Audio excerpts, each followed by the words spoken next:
Bienvenue dans cette nouvelle vidéo, je suis Greg du blog Papa Divorcé et aujourd'hui je vais vous partager 3 choses que vous devez absolument savoir avant de quitter votre conjoint. Mais avant d'aller plus loin dans cette vidéo, je vous invite à cliquer sur le petit bouton ici en bas à gauche et rejoindre des centaines et des milliers de papas séparés et divorcés. Je vous invite à rejoindre la communauté parce que ensemble on est plus fort, ensemble on va plus loin. Alors, que devez-vous savoir avant tout simplement de quitter votre conjoint? Il y a 3 éléments clés selon moi. Et le premier élément que vous devez avoir en tête, c'est tout simplement que votre ex, elle va rester présente dans votre vie. Et elle va rester présente longtemps. Alors, j'ai peut-être brisé un mythe ou une croyance, mais non, la séparation ou le fait d'être divorcé, ça n'efface pas votre ex du paysage, loin de là.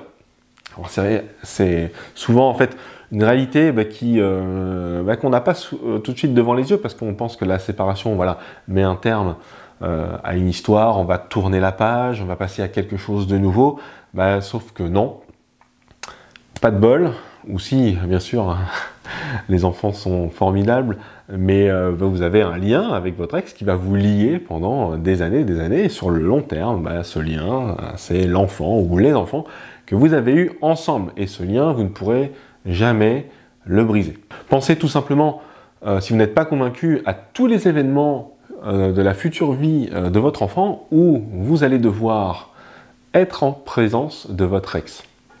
Alors, ça peut être tout simple, si on commence par l'école, il y a les spectacles de fin d'année, il y a les activités peut-être sportives, je ne sais pas si votre fils fait un tournoi de foot ou il y a une compétition, à un moment donné, il y aura des moments clés où vous allez être ensemble.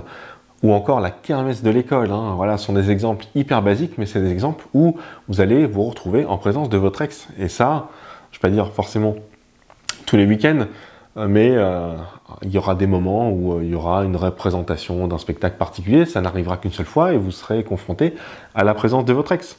Le spectacle de fin d'année à l'école, la kermesse, etc. sont des événements clés où votre enfant a besoin de vous et c'est important que vous soyez présent et que les deux parents soient présents. Donc voilà. Alors, je vais passer les basiques qui est de se passer les informations quand vous récupérez chacun votre enfant. Ça, c'est quand on a des enfants qui sont plus petits et en bas âge. Là aussi, vous devez avoir, à un moment donné, vous devez communiquer, vous devez être en présence de l'autre et ça va être régulier.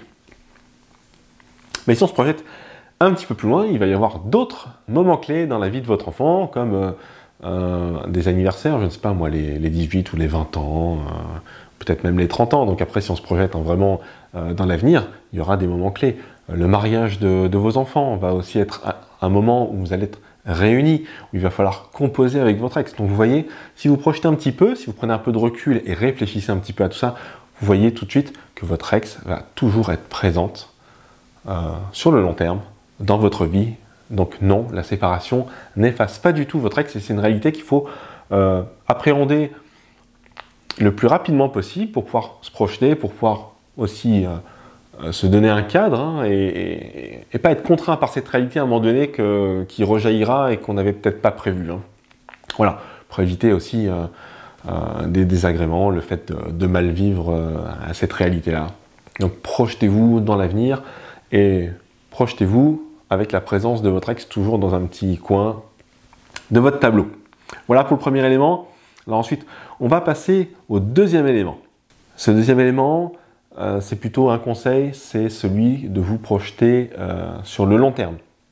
Au moment de la séparation, on a tendance, et c'est tout à fait normal parce qu'on a plein de choses à penser, on vit au jour le jour, on a des urgences, on est vraiment ancré dans le moment présent parce que il y a vraiment tout un tas de choses qui nous drive et qui nous empêchent de relever un peu la tête au-dessus de l'eau et de nous projeter.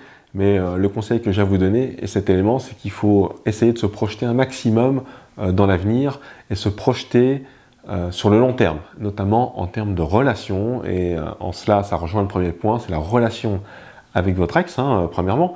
Et deuxièmement, c'est la relation avec votre enfant. Pourquoi?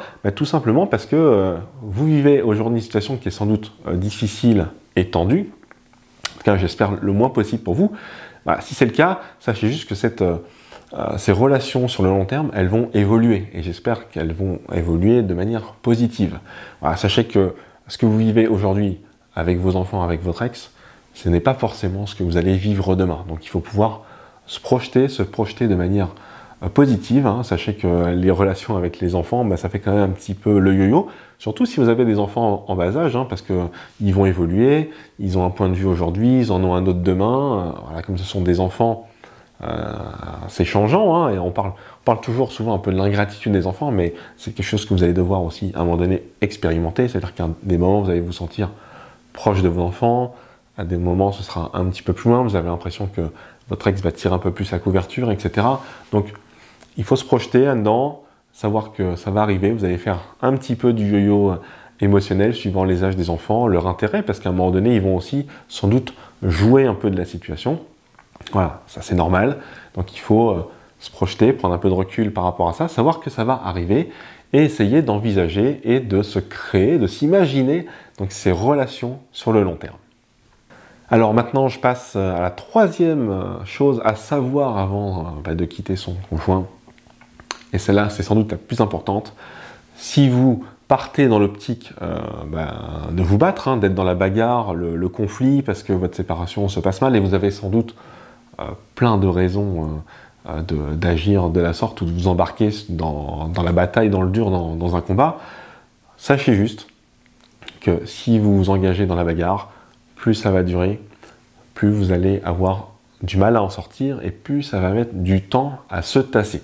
Voilà, tout simplement parce que quand on sort d'une rupture comme ça qui est difficile, il y a ce que j'appelle un temps de digestion, hein. Digérer que l'autre nous a quittés ou qu'on quitte l'autre, hein. Donc il y a souvent des blessures causées de part et d'autre. Donc il y a ce temps de digestion où on va cicatriser tout doucement les blessures, hein, sans pour autant les oublier. Mais ce temps-là, il sera forcément plus long si vous êtes parti vraiment dans la vindicte et la grosse bagarre au moment de la séparation. Donc moi je vous invite à apaiser le maximum de conflits possibles pour garder les meilleurs termes avec votre ex. Voilà, j'attire aussi votre attention que si jamais vous êtes en garde alternée, ou même si vous trouvez un accord, comme je l'ai dit dans le point précédent, il faut imaginer la relation sur le long terme.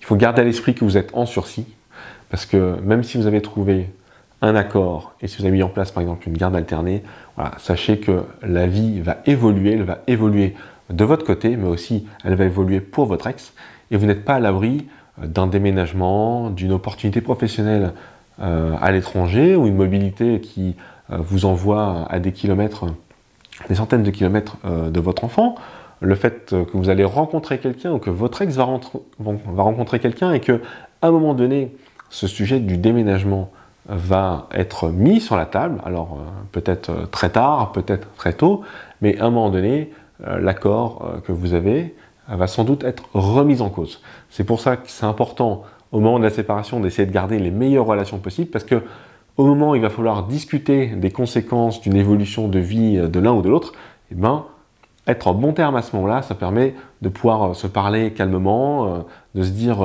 froidement les choses, de les analyser et de trouver des solutions ensemble. Si vous êtes resté dans la bagarre, ou si ça a été trop longtemps, vous êtes rendu coup pour coup et ça a laissé des grosses séquelles, des grosses traces, si jamais il y a des changements de vie à un moment donné, il y a de grandes chances que vous rebasculiez encore dans ce cycle de conflit.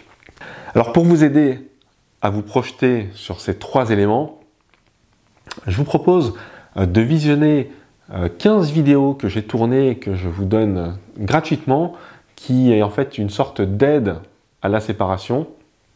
C'est pas pour vous aider à vous séparer de votre conjoint, mais quand vous avez pris la décision et que vous êtes dans le processus, ou si vous êtes en cours de réflexion, visionner ces 15 vidéos va vous permettre de vous projeter sur toutes les conséquences de votre séparation. Je vous donne tous les conseils, toutes les choses à savoir, toutes les astuces pour que vous puissiez avoir un maximum de réponses dès le départ et prendre en fait le meilleur départ possible, hein, pour que vous puissiez vous séparer ou divorcer de la manière la plus intelligente possible. Alors je vous mettrai le lien en bas de cette vidéo en descriptif, mais aussi sur l'écran de fin par la suite. Et je vous mets aussi une deuxième formation gratuite Ici, ce sera en tout cas dans la description cette fois-ci. Ça s'appelle le plan d'action SEB. C'est un plan d'action pour apaiser en 30 jours vos conflits avec votre ex, au moins le premier, créer une dynamique positive, apprendre à communiquer différemment. Moi, c'est ce que j'ai mis en place et c'est ce qui m'a donné de très bons résultats avec mon ex. Voilà, donc je vous offre ces deux formations-là. Profitez-en, ne passez pas à côté de cette aubaine et revenez m'en parler une fois que vous les aurez visionnés, vous aurez pris connaissance de ce contenu. Voilà, ne vous privez pas. Moi, je vous dis à très bientôt pour une nouvelle vidéo. Mais j'oubliais, si cette vidéo vous a plu et que vous voulez m'aider à promouvoir la chaîne, la faire connaître à plus de personnes séparées possible ou qui vont se séparer, je vous invite à partager cette vidéo autour de vous et bien sûr à la liker. Allez, je vous dis à très bientôt. Ciao!